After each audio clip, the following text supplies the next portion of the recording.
गुरु का चौथा, गुरु का तीसरा दुर्लभ रूप, जो गुरु के मृत्यु रूप को स्वीकार कर लिया, जो गुरु के वरुण रूप के वो 3 वरुण पासों को भी स्वीकार कर लिया और शपथ लिया कि वो 3 पासों को आजीवन स्वीकार करेगा, उसके लिए गुरु उसके मस्तिष्क में ज्ञान के रूप से, मतलब सोम के रूप में प्रकट होते हैं, ज्ञान के रूप में प्रकट होते हैं, जिसको वैदिक ज्ञान कहा जाता है, अथवा जिसको सनातन ज्ञान कहा जाता है, अथवा जिसे सत्य ज्ञान कहा जाता है। उस ज्ञान के रूप में सत्य ज्ञान क्या है, सच्चा ज्ञान क्या है? वह सोम अमरता को देने वाला है, सोम प्रसन्नता को देने वाला है, सोम आनंद को देने वाला है। वेदों में कहा गया, जब तक सोम पान न कर लिया जाए तब तक व्यक्ति कदापि प्रसन्नता को नहीं पा सकता, आनंद को नहीं पा सकता, शांति को नहीं पा सकता। तो मूर्ख लोग इसकी परिभाषा करते हुए कहते हैं, मतलब जब तक लोग सुरा ना चढ़ा ले, शराब ना पी ले, तब तक लोग प्रसन्न नहीं हो सकते, तब तक लोग शांत नहीं हो सकते, तब तक लोग चिंता मुक्त नहीं हो सकते। यह व्यक्ति के सोचने समझने की शक्ति का क्षरण का प्रतीक है।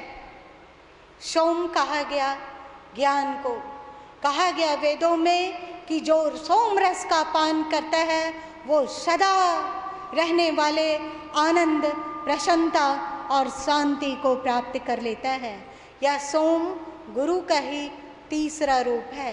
यह सोम ज्ञान को कहा जाता है, जो इस ज्ञान से गुरु शिष्य के मस्तिष्क पर अधिपत्य जमाते हैं, अथवा शिष्य के मस्तिष्क को बांध लेते हैं। मतलब शिष्य गुरु के सोम रूप को, मतलब उनके ज्ञान को अपने मस्तिष्क में धारण कर लेता है। गुरु शिष्य के रूप में, गुरु ज्ञान के रूप में शिष्य के मस्तिष्क में अवतरित होते जाते हैं और शिष्य उस ज्ञान को अपने मस्तिष्क में धारण करता जाता है, अथवा धारण करता रहेगा। यही तो संकल्प जनेऊ बताता है कि जो गुरु आपके मस्तिष्क में ज्ञान के रूप में, सोम के रूप में अवतरित होंगे, तुम उसे धारण करोगे। शिष्य शपथ लेता है, हाँ मैं धारण करूंगा जनेऊ का एक सूत, सोम पास का एक सूत, दूसरा सूत। फिर गुरु का चौथा रूप, जिसे औषधि रूप कहा गया। अथर्ववेद में कहा गया कि गुरु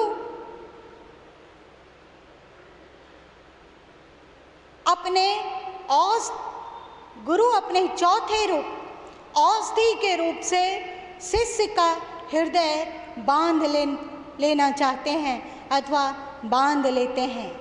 क्या है औषधि? रोगों को जो दूर करे उसे औषधि कहा जाता है। अभी व्यक्ति दुख के रोग से पीड़ित है, दुख के रोग से पीड़ित है व्यक्ति, उसकी औषधि के रूप से गुरु शिष्यों के हृदय में उतरते हैं, और वह औषधि है प्रेम, जिसको वेदों में कहा गया सौमनस्य। आप लोग, बहुत सारे लोग जानते होंगे जो तनिक भी वेद जानते हैं, सौमनस्य सूत्र, वेदों का सौमनस्य सूत्र प्रसिद्ध है। सौमनस्य सूत्र मतलब एकमात्र, केवल हम लोगों के पास ही सौमनस्य सूत्र है। मतलब सनातन धर्मावलंबियों के पास ही सौमनस्य सूत्र है, क्योंकि हमारा हृदय ईश्वर के हृदय से जुड़कर, हमारा हृदय गुरु और ऋषियों के हृदय से जुड़कर महान हो चुका है। इसलिए हम सौमनस्य के पात्र बनते हैं और गुरु हम लोगों के हृदय में सौमनस्य मतलब प्रेम के रूप में प्रकट हो जाना चाहते हैं। और शिष्य कहता है कि हे गुरुदेव, मैं आपके सौमनस्य मतलब प्रेम रूप को भी अपने हृदय में धारण करता हूँ। अब आपके प्रेम बंधन से अपने हृदय को बांधने की स्वीकृति देता हूँ। इसके शपथ के रूप में जनेऊ का है दूसरा सूत्र। जो हिंदू लोग कहते हैं कि सर्वे भवन्तु सुखिनः, सर्वे सन्तु निरामया, सर्वे भद्राणि पश्यन्तु मा कश्चित् दुर्भाग् भवेत्, वो इसलिए कह पाता है क्योंकि भले ही हम लोग सनातन धर्म को भूल गए हों, परंतु कुछ ना कुछ स्मृति शेष है।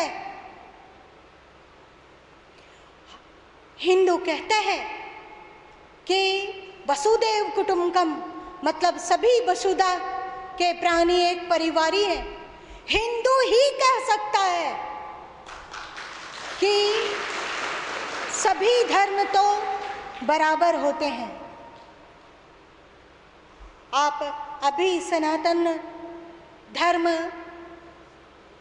के सनातन धर्म हमारा और एक मटिया एक कुम्हारा के वितरण हेतु तो गिरिडीह के लगभग सभी हिंदू छात्रावास में बच्चों को भेजा गया और उन्हें निःशुल्क उनके पास इन पुस्तकों को पहुंचाया गया। उसमें से कई बच्चों ने कहा कि सब धर्म तो बराबर होता है। वो बच्चा ऐसा क्यों कह पा रहा है? क्योंकि उसकी आत्मा में अभी भी ऋषियों का ज्ञान है, अभी भी सौमनस्य है, वो हिंदू है इसीलिए ऐसा कह पा रहा है।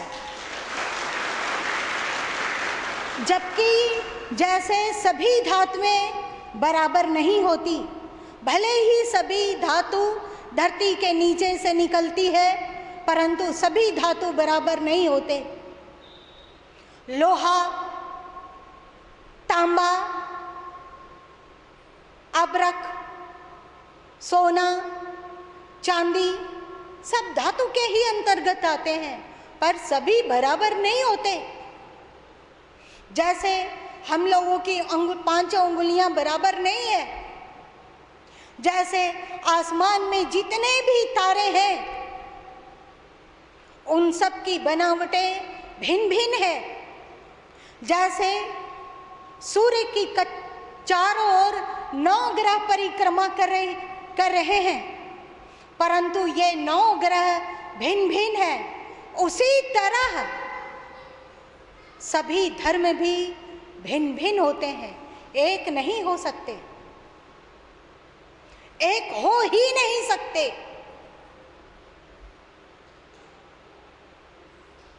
इस्लाम धर्म 5-6 धर्म प्रमुख है संसार में।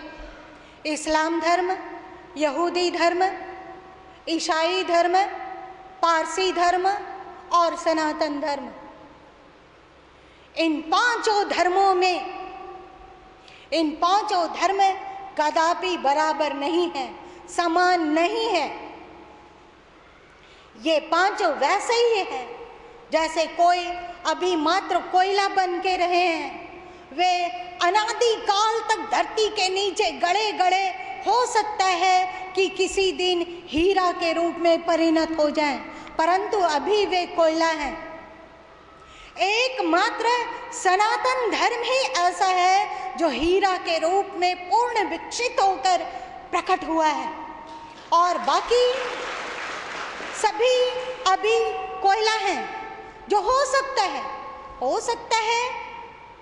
युगों के बाद धक्का खाते खाते शायद उन लोगों की नजरें खुले, और उन लोग की नजरें खुलेगी और वे हीरा बनेंगे।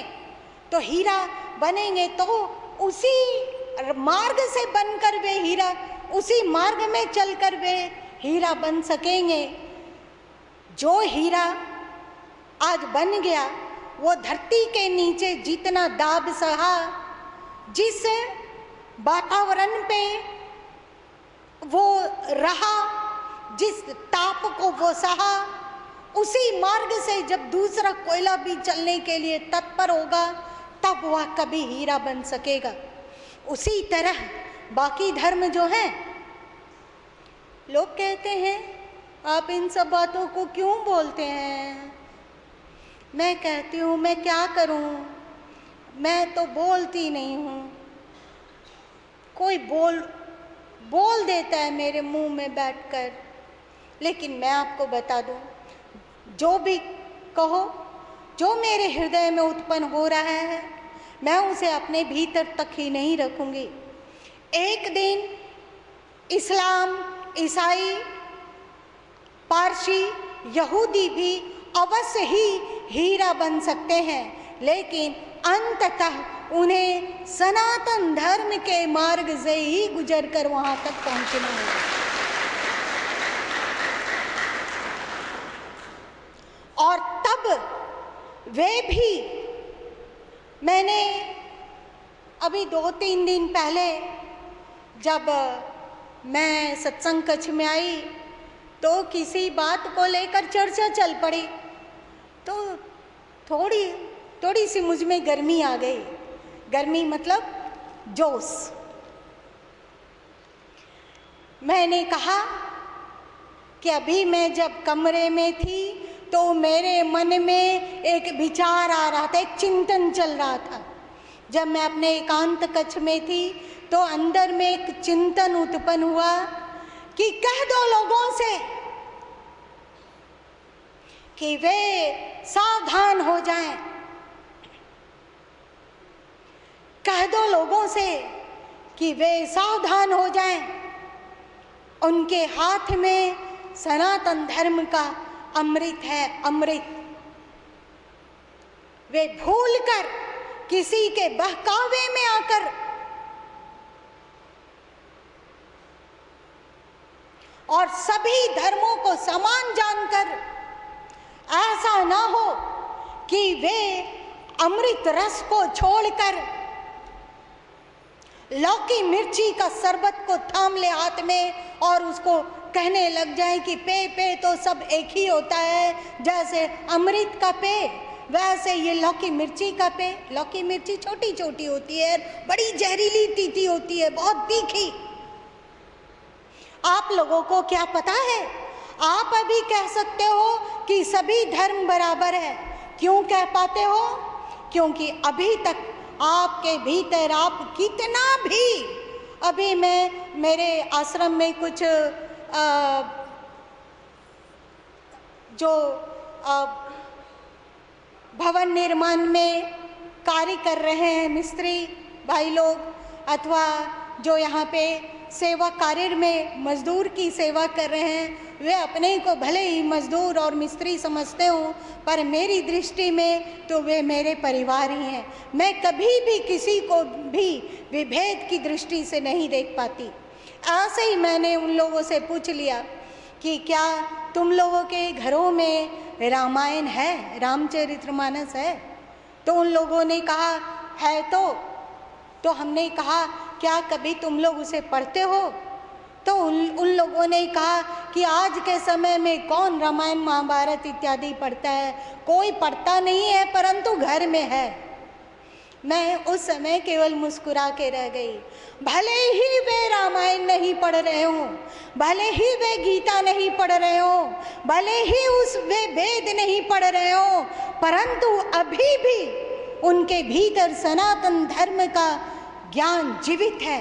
तभी वे कह पा रहे हैं, तभी उनके पास अमृत का रस अभी भी अनजाने में उसके हृदय में किसी न किसी कोने में छुपा हुआ है। तभी वे कह रहे हैं कि सभी धर्म बराबर है। इसी सनातन धर्मावलंबियों में से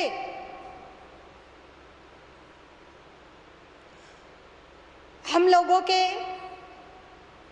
धर्म व्यवस्थापकों की गलती के कारण, पुरोहित वर्ग की गलती के कारण भेदभाव और वर्ण व्यवस्था कि अद्भुत धारणा के कारण करोड़ों लोग इस्लाम धर्म स्वीकार कर लिए। करोड़ों लोग अभी भारत में, पहले 2% ईसाई थे, अभी 5% है, और सुनने में आ रहा है कि अभी वे 6 अथवा 7% के करीब पहुंच रहे हैं। एक ईसाई और एक इस्लाम जिसने धर्मांतरण किया, उसके हाथ से ऐसा समझो कि अमृत का प्याला को उसने फेंक दिया और जहरीली मिर्ची की शरबत को उन्होंने स्वीकार कर लिया। तभी वे कड़वी भाषा बोलने लग जाते हैं। उन लोग की भाषा सुनो, उन लोग की बोलचाल सुनो, क्या वे बोलेंगे कि सभी धर्म बराबर है? इसका मतलब वे तो बोलेंगे कि केवल हम अच्छे हैं, बाकी सब पापी हैं। जो यीशु के शरण में आते हैं उन्हीं के पाप माफ होंगे, बाकी के सब पापी हैं। मतलब एकमात्र यीशु के शरण में आने वाला ही धर्मात्मा है। ये क्या है? ये मिर्ची का शरबत का असर है। कहलाने का तो वो शरबत है, पेय पदार्थ है, पर है मिर्ची का। इसलिए उनकी बुद्धि भी तीखी और जहरीली हो गई, और वाणी भी तीखी और जहरीली हो गई, और सोच भी तीखी और जहरीली हो गई। एक इस्लाम मनोवर्ती कहेगा कि जो मोहम्मद साहब को अंतिम पैगंबर मानता है, अंतिम मार्गदर्शक मानता है, और अंतिम कुरान को ही अंतिम ईश्वर का उपदेश मानता है, और जो आखिरी दिनों पर विश्वास करता है, कयामत के दिन पर, वही एकमात्र अल्लाह का बंदा है। बाकी सब के सब काफिर हैं। उसके विरुद्ध जिहाद छेड़ना चाहिए। याद रखो, वे जो इस भाषा को बोल रहे हैं वे कल तक सनातन धर्मावलंबी थे, और जब तक वे सनातन धर्मावलंबी थे तब तक इस भाषा को उन्होंने कभी नहीं बोला था। वे हमेशा, जैसे आज हम लोग बोलते हैं कि सभी धर्म बराबर होते हैं, वैसे ही वो लोग भी बोलते थे। आज अमृत का प्याला उनके हाथ से छूट गया। उनके पास धर्म के नाम पर मिर्ची का काढ़ा आया, उसी को वे अमृत समझकर पी रहे हैं। तो मैंने उस सत्संग कक्ष में अपने कहा कि आज सुबह सुबह मेरे अंतस में प्रेरणा आ रही थी कि जैसे मैं चिल्ला कर कहूँ कि ऐ मूर्खों, मत कहो कि सभी धर्म बराबर होते हैं। मेरी बात कड़वी लगती होगी, क्या करूं, पर है ये 100 पैसे खरी बात। आपके जब तक आप सनातन धर्मावलंबी हो तभी तक आप ऐसी बात बोल पा रहे हो। आप इस बात को आजीवन बोल पाओ। भारत में इस भाषा को बोलने वाले लोगों की संख्या दिन दूनी रात चौगनी बढ़ती रहे, इसके लिए आप लोगों को सनातन धर्म का प्रचार प्रसार करना होगा। उसके अमृत तत्व को जानना होगा कि हम लोगों से विलक्षण हैं, हमारे पास अमृत का प्याला है, तभी हम इस तरह की भाषा बोल रहे हैं। वरना दूसरे धर्म में अगर चले गए होते, अभी लोग बपतिस्मा पढ़ते हैं, ईसाई धर्म स्वीकार करते हैं, और सुबह उसकी वाणी बदल जाती है, उसकी सोच बदल जाती है। अभी कोई इस्लाम कबूल करता है, उसकी सोच बदल जाती है। कैसे बदल जाता है? सबसे पहले वे सनातन धर्म के प्रति नफरत पैदा करते हैं। नफरत पैदा होते के साथ ही सनातन धर्म का अमृत का प्याला उनके हाथ से छूट जाता है। अब उनके पास जहर का जो प्याला है उसे ही वे अमृत समझते हैं, और उसी में गदगद रहते हैं, और सोचते हैं कि ये जहर का प्याला ही अमृत का प्याला है। क्या तुम लोग, तुम्हारा भारत अभी तो 20 करोड़ इस्लाम वाले हैं, क्या चाहोगे कि 30 करोड़ हो जाए? या ईसाई अभी 5% है, तो क्या आप चाहोगे कि वो 8% हो जाए, 10% हो जाए? जिस दिन धरती से सनातन धर्म मर जाएगा, उस दिन समझना धरती से अमृत भी मर जाएगा, क्योंकि किसी अन्य के पास अमृत है ही नहीं।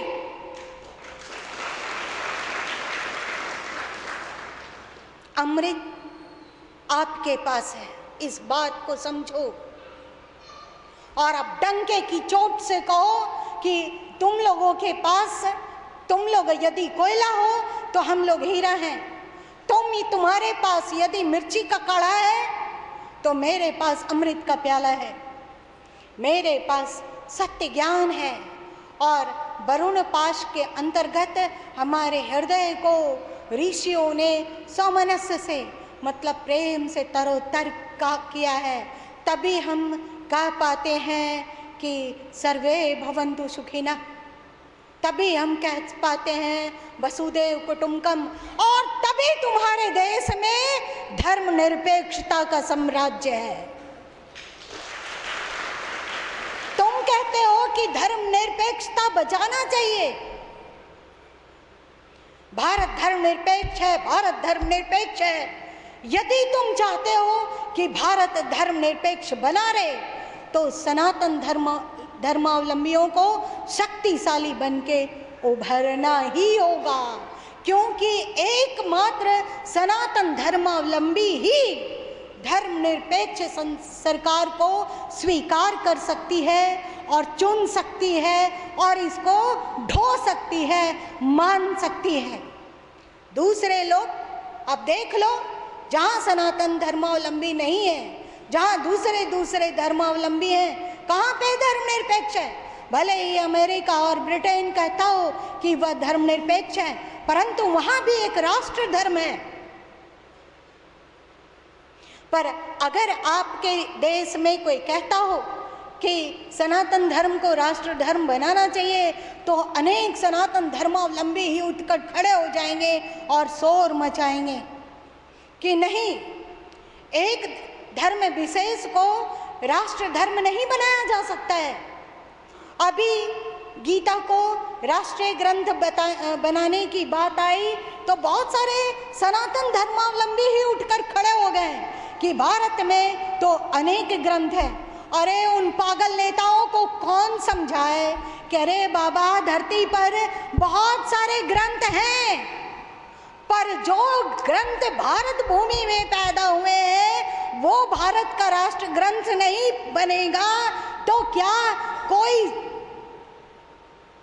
अरब सागर से पैदा हुआ धर्म ग्रंथ भारत में राष्ट्र ग्रंथ बनेगा? कौन कहे उन नेताओं को, कौन समझाए, कौन अक्ल दे कि भारत का राष्ट्र धर्म, भारत का राष्ट्र ग्रंथ, भारत का ही ग्रंथ, भारत में उत्पन्न ग्रंथ ही बन सकता है, कोई विदेशी ग्रंथ नहीं। विदेशी ग्रंथ को हम सम्मान करते हैं क्योंकि हमारे पास गीता है और गीता कहती है सर्वभूत हिते रता, या ज्ञान बना रहे और हम सब ग्रंथों का सम्मान करें। इसके लिए गीता को राष्ट्रीय ग्रंथ बनना जरूरी है। पर कौन समझाए? नहीं समझते हैं। क्यों नहीं समझ पा रहे हैं वे? क्योंकि वे सनातन धर्मावलंबी हैं, तभी ऐसी ऐसी बातें बोलते हैं। तो गुरु अपने वरुण पास से आपके हृदय को सौमनस्य सूत्र से, मतलब प्रेम के सूत्र से बांधते हैं। ये गुरु का दूत चतुर्थ औषधि रूप हुआ और गुरु का पंचम रूप है पय रूप, मतलब दुग्ध का रूप। गुरु दुग्ध का रूप धारण करके शिष्यों के उदर को बांधते हैं। दूध क्या है? दूध सात्विक भोजन है। दूध श्वेत वर्ण का है। श्वेत वर्ण सात्विकता का प्रतीक है, शांति का प्रतीक है। जब युद्ध होता है तो लोग श्वेत झंडा लहराते हैं, यदि शांति समझौता करना हो तो दूध शांति का प्रतीक है, दूध सात्विकता का प्रतीक है। गुरु कहते हैं, गुरु शिष्यों को अपने पंचम रूप पय सूत्र के द्वारा शिष्यों के उदर को बांध लेते हैं। मतलब शिष्यों को उपदेश करते हैं कि ऐसे से तुम अपना जीवन निर्वाह सात्विक वृत्ति से करना, ईमानदारी की कमाई से पेट भरना, ईमानदारी की कमाई से परिवार का भरण पोषण करना, कदापि किसी का हक मत मारना, कभी छल नहीं करना, कभी घूस मत लेना, कभी भ्रष्टाचार में लिप्त नहीं होना, कभी किसी भाई, अगर भाई हो तो भाई का हिस्सा मत छीनना, मत हड़पना, किसी की भी चीज हो हड़पने की प्रवृत्ति मत रखना। जीवन निर्वाह सात्विक वृत्ति से, मतलब ईमानदार वृत्ति से करो। इस तरह गुरु 3 सूत्रों को संकल्प के रूप से, जनेऊ के रूप से वैदिक काल में दिया करते थे। वे सभी लोग संकल्प लेते थे कि हम अपने मस्तिष्क को ज्ञान से परिपूरित करेंगे, हम अपने हृदय को प्रेम से परिपूरित करेंगे और हम अपने उदर को पैसे, मतलब ईमानदार की कमाई से भरेंगे। इस तरह ये 3 संकल्पों का सूत्र जनेऊ के रूप से हमारे ऋषि लोग देते थे। और आप सोच लो कि जिसके जीवन में ये 3 बात आ जाए कि वे अपने मस्तिष्क को ज्ञान से, हृदय को प्रेम से और उदर को, मतलब जीवन निर्वाह को ईमानदार कमाई से परिपूर्ण कर ले, तो क्या वह अमृतत्व को प्राप्त नहीं कर लेगा? जो कहा गया कि गुरु की छाया ही मृत्यु है और गुरु की छाया ही अमृत है। तो जो शिष्य अपने मस्तिष्क को गुरु ज्ञान से परिपूरित करने को तैयार है, जो शिष्य अपने हृदय को गुरु के हृदय में बहने वाले प्रेम से अपलावित करने को तैयार है, जो शिष्य ईमानदार कमाई से जीवन निर्वाह करने को संकल्प लेता है, वह निश्चय ही अमृतत्व को प्राप्त करेगा।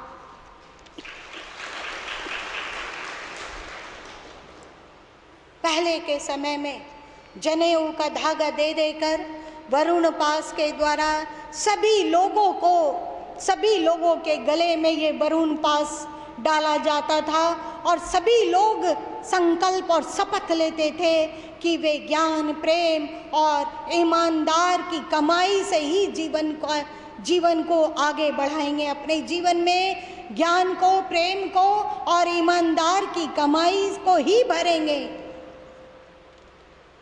सभी स्त्री, पुरुष, शूद्र, वैश्य, क्षत्रिय, ब्राह्मण, सब के सब जनेऊ धारण कर सकते थे। हाँ, कहीं कहीं आता है कि शूद्रों को जनेऊ धारण करने नहीं देना चाहिए।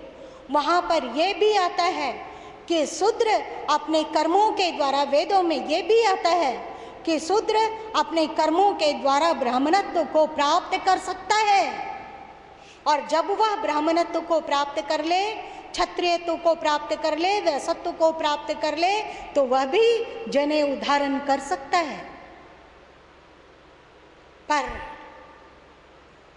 पर ये गुरु का 5 अमृतमय रूप जो अथर्ववेद में हमारे ऋषियों ने संजोकर अपने आने वाली पीढ़ियों के लिए रखा था, वह हम लोगों से छीन लिया गया। श्री कृष्ण के धरती त्यागने के उपरांत 1-1.5 वर्ष जब व्यतीत हो गया, तब धीरे धीरे कुछ स्वार्थी तत्वों ने अनेक महापुरुषों के नाम पर अनेक ग्रंथों की रचना कर डाली, जिसे आप स्मृति ग्रंथ कहते हैं। और फिर उन लोगों ने रचना करके अपने हाथ में सनातन धर्म, जो एक शक्तिशाली समाज था, इसकी व्यवस्था को अपने हाथ में ले लेने के लिए अपने हाथ में बनाए रखने के लिए, सनातन धर्मावलंबियों को अपने इशारों के अनुसार वे नाचे, इसकी इच्छा से उन लोगों ने भूल कर दी। हमारे पूर्वजों ने, उन लोगों ने जन्मना किसी को ब्राह्मण घोषित किया और जन्मना किसी को शूद्र घोषित कर दिया। और तो और उन लोगों ने वेदों को पढ़ने पर रोक लगा दिया। कल तक मैं भी समझती थी कि वेदों में स्त्रियों का अधिकार नहीं है, शूद्रों का अधिकार नहीं है, परंतु जब वेदों को मैंने पढ़ा तब जाना कि अरे बाबा ये क्या हो गया। वेदों में तो कुछ लिखा हुआ है और प्रचार कुछ किया जा रहा है।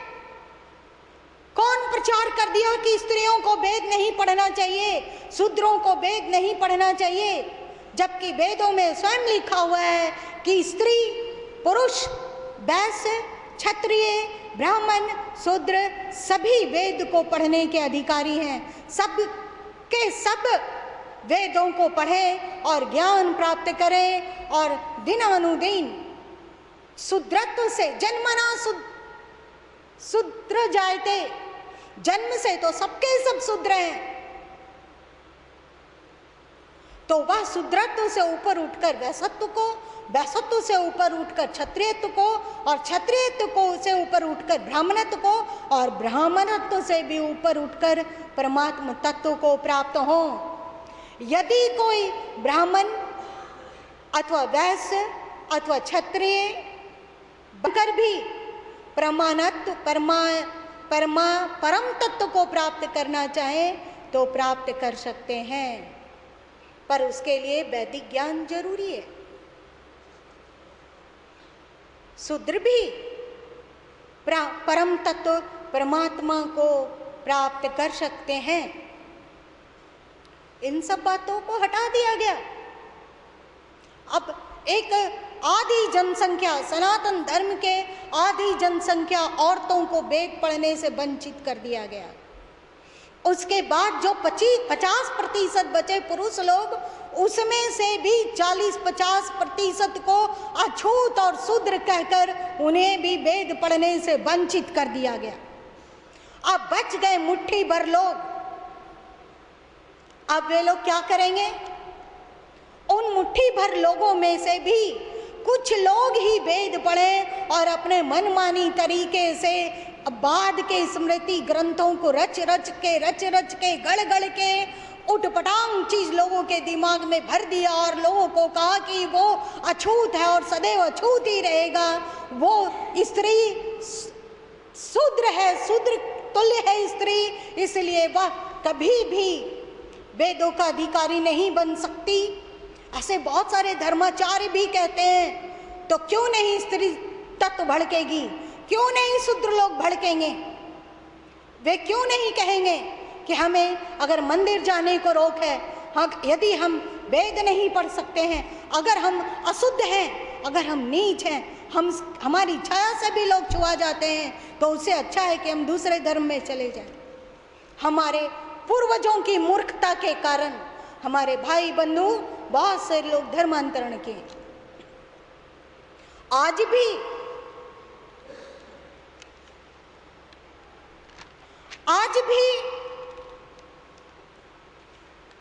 ऐसे धर्माचार्य और पुरोहित वर्ग हैं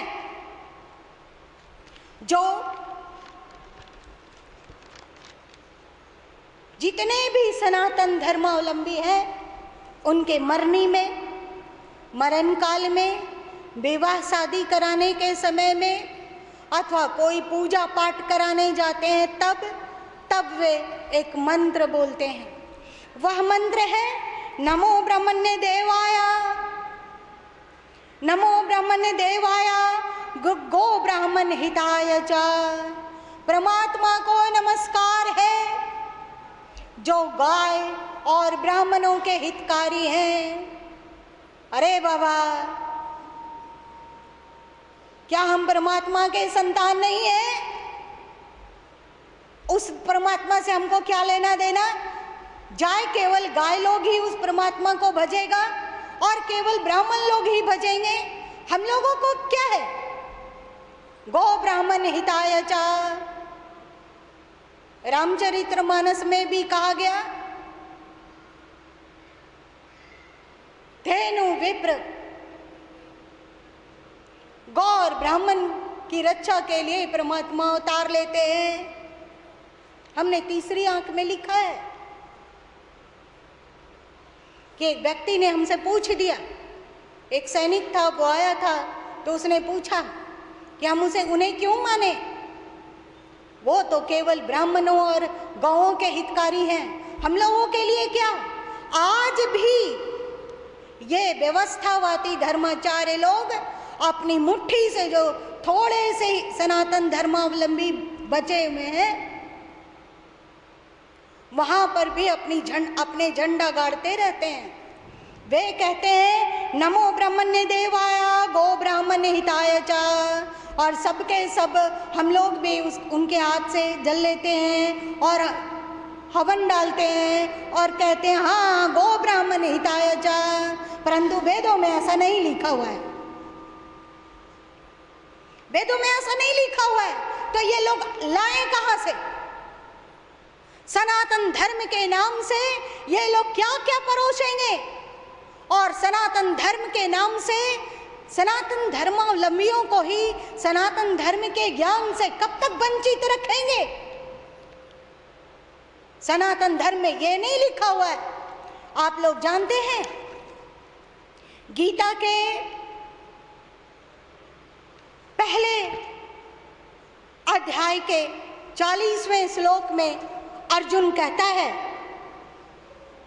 कि जाति धर्म कुल धर्मश्च सनातनः। हे प्रभु, जाति धर्म और कुल धर्म सनातन धर्म है, सनातन है। यदि युद्ध में लोग मारे जाएंगे तो जाति और धर्म का सनातन धर्म नष्ट हो जाएगा। अर्जुन मतलब उस समय थोड़ा थोड़ा विभ्रम फैलने लगा होगा। जाति धर्म और कुल धर्म सनातन धर्म कैसे हो सकता है भला? हर जाति का एक रीति रिवाज होता है, कोई रीति रिवाज बदलता रहता है। रीति रिवाज सनातन नहीं हो सकता है, तो जाति धर्म और कुल धर्म सनातन कैसे होगा? परंतु इसे लोग गीता को पढ़ने पर भी इसको समझ नहीं पा रहे हैं। तब श्री कृष्ण कहते हैं, हे अर्जुन, यह ज्ञान तुम्हें किस हेतु से उत्पन्न हुआ है? यह न कीर्ति देने वाला है, न कल्याण करने वाला है, और न पूर्व महापुरुषों ने भूल कर भी ऐसा आचरण किया है। यह अनार्य जुष्टम, मतलब अनार्यों यानी अहिंदुओं का आचरण तूने कहां से सीख लिया? अर्जुन को अनार्य जुष्टम कहें। जब अर्जुन ने कहा कि कुल और जाति सनातन धर्म नष्ट हो जाएगा युद्ध से, तो श्री कृष्ण ने अर्जुन को अनार्य जुष्टम कहा। अनार्यों की तरह, ये अनार्यों की भाषा तूने कहां से सीख ली? ये जातिवाद सनातन धर्म नहीं है। ये वर्ण व्यवस्था सनातन धर्म नहीं है। ये स्त्री पुरुष का भेदभाव सनातन धर्म नहीं है। सनातन धर्म